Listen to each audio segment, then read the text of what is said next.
Bismillahirrahmanirrahim. Assalamualaikum warahmatullahi wabarakatuh. Selamat pagi, selamat sejahtera, salam sehat untuk semuanya. Pada mata kuliah komunikasi kesehatan kali ini, materi ke-11 tentang bagaimana kita bisa membuat pesan yang efektif dengan teknik komunikasi yang efektif. Baik, untuk pertemuan kali ini saya lebih banyak menggunakan media YouTube ya. Jadi teman-teman bisa langsung ngeklik dari link yang sudah saya sharekan. Yang perlu saya garis bawahi di sini sebelum Anda semuanya menyimak, teman-teman mungkin lebih bisa memahami karena nanti arahnya adalah kepada perencanaan pesan yang akan saya sampaikan pada materi ke-13 kalau. Tapi ada hal-hal yang mungkin cukup sederhana yang paling tidak teman-teman juga bisa mengaplikasikan dalam komunikasi kesehatan. Artinya komunikasi yang betul-betul secara aplikatif bisa Anda laksanakan ya tanpa adanya suatu hal-hal yang mungkin ibaratnya perencanaan yang panjang, tapi tetap tidak merubah ataupun tidak keluar dari konteks ataupun pesan yang ingin disampaikan atau konten yang seharusnya disampaikan. Saya rasa itu. Baik, saya tidak akan terlalu lama. Ini adalah pesan singkat yang disampaikan oleh seorang ahli yang saya ambil juga dari YouTube. Mari kita check it out.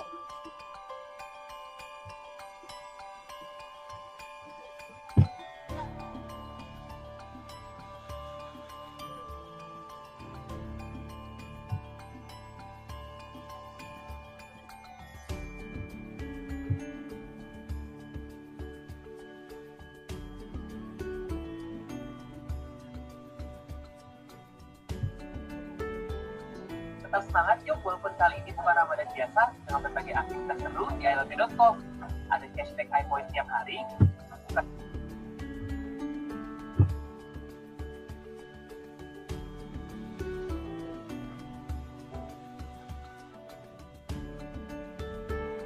Ketika berkomunikasi, terkadang kita bicaranya tidak terstruktur, lompat-lompat sehingga membingungkan lawan bicara.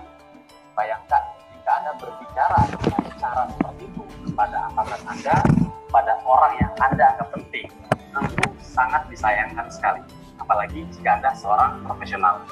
Dalam video berikut ini, saya akan menjelaskan bagaimana kita menggunakan prinsip berkomunikasi yang runtut sehingga pesan yang ingin Anda sampaikan bisa disampaikan dalam tempo yang singkat, padat, dan jelas. Mari kita simak video berikut ini.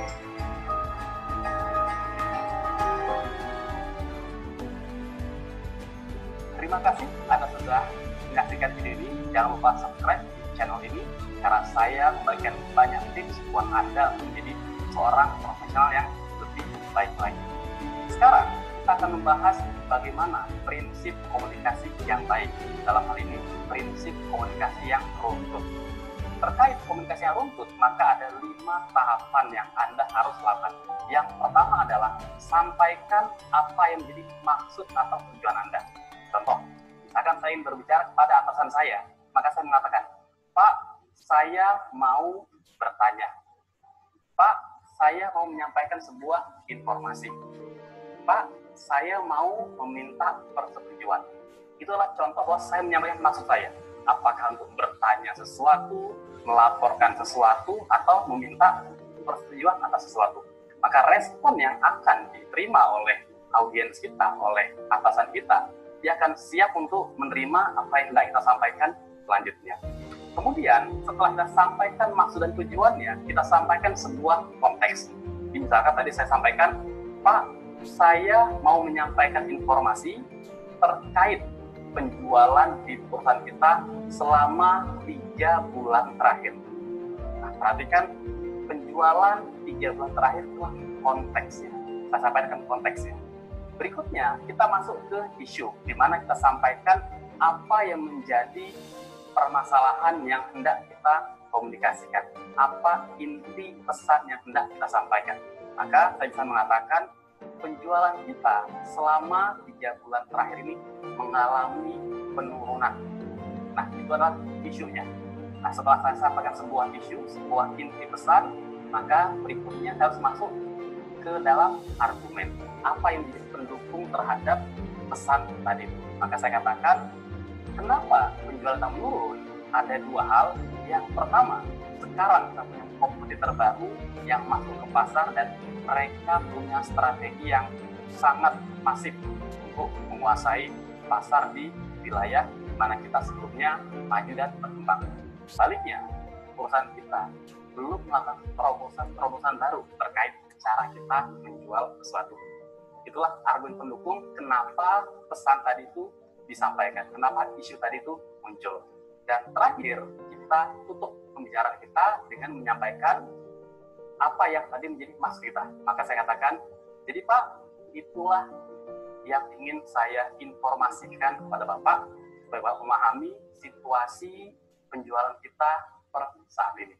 Nah, ini adalah contoh komunikasi yang runtut, dimulai dari maksud dan tujuan, konteks, apa isunya, inti pesannya, argumen pendukung, dan terakhir di penutup. Jadi Anda bisa gunakan ini terkait berbanyak hal. Kalau tadi contohnya untuk memberikan informasi, Anda bisa gunakan untuk bertanya.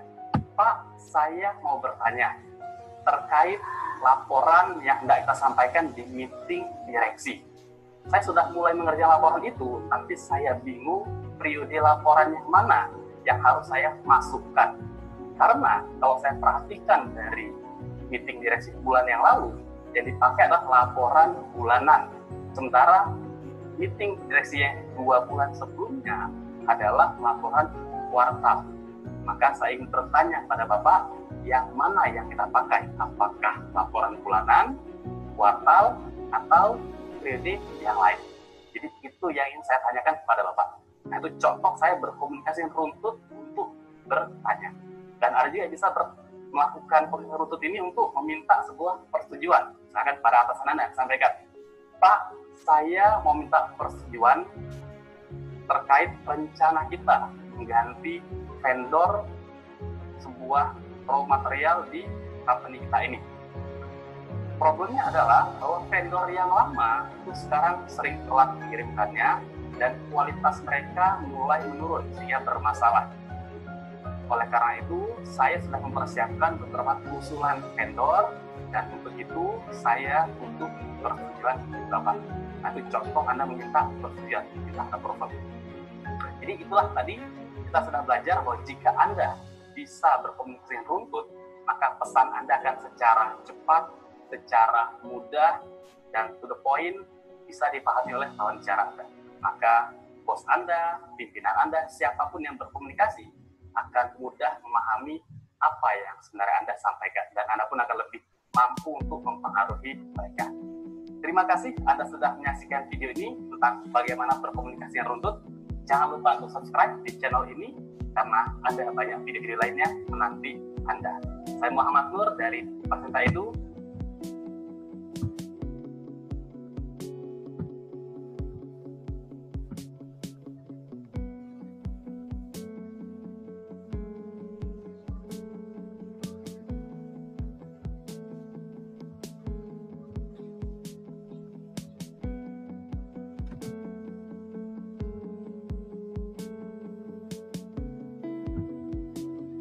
Baik, tadi adalah video yang menyampaikan tentang bagaimana dalam bentuk sederhana ya bagaimana kita bisa menyampaikan pesan secara efektif dengan teknik komunikasi tersebut. Nah, hal-hal yang seperti ini yang maksud saya mungkin tidak terlalu panjang tahapannya. Berbeda dengan ketika kita nanti akan melihat Anda menyimak video yang berikutnya yang sudah saya tugaskan dalam kuis.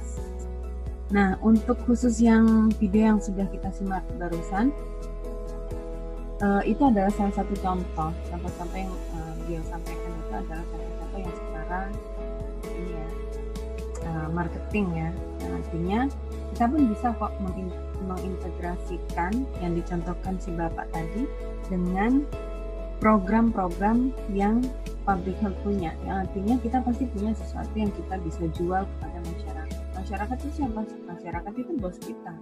Yang artinya dia adalah pembeli, dia yang akan menggunakan atau membeli, ibaratnya dia menggunakan program kita. Dia yang akan mau untuk melaksanakan apa yang kita sampaikan. Seperti itu. Ibaratnya dia adalah konsumen kita. Nah, apa saja yang harus dilakukan agar konsumen kita ini atau masyarakat sebagai audiens kita ini mau dan mau memahami pesan kita dan melaksanakan apa yang kita harapkan sesuai dengan pesan kita, ya kita harus tadi yang sudah disampaikan tadi. Nah, mulai dari bagaimana kita menyampaikan maksud sampai pada kita menyampaikan argumennya, kenapa kok ini penting disampaikan. Nah, 5 hal yang cukup sederhana tadi, mudah-mudahan teman-teman bisa dengan mudah memahami sehingga bisa mengaplikasikan. Kalau sudah mengaplikasikan, secara otomatis Anda akan hafal. 5 hal tersebut pasti akan hafal. Nah, oke. Untuk tahapan membuat pesan efektif, ini ya ketika nanti saya tidak akan mengklik ini karena ini durasinya cukup panjang dan video ini disampaikan dalam bahasa Inggris. Jadi saya mencoba untuk memberikan link ini pada quiz yang sudah saya sharekan. Jadi silakan teman-teman untuk melihat videonya dan mungkin saya akan menambah durasi untuk quiznya ya. Saya tadi memberikan durasi hanya 1 jam, sedangkan saya tambah lagi mungkin setengah atau 45 menit ke depan.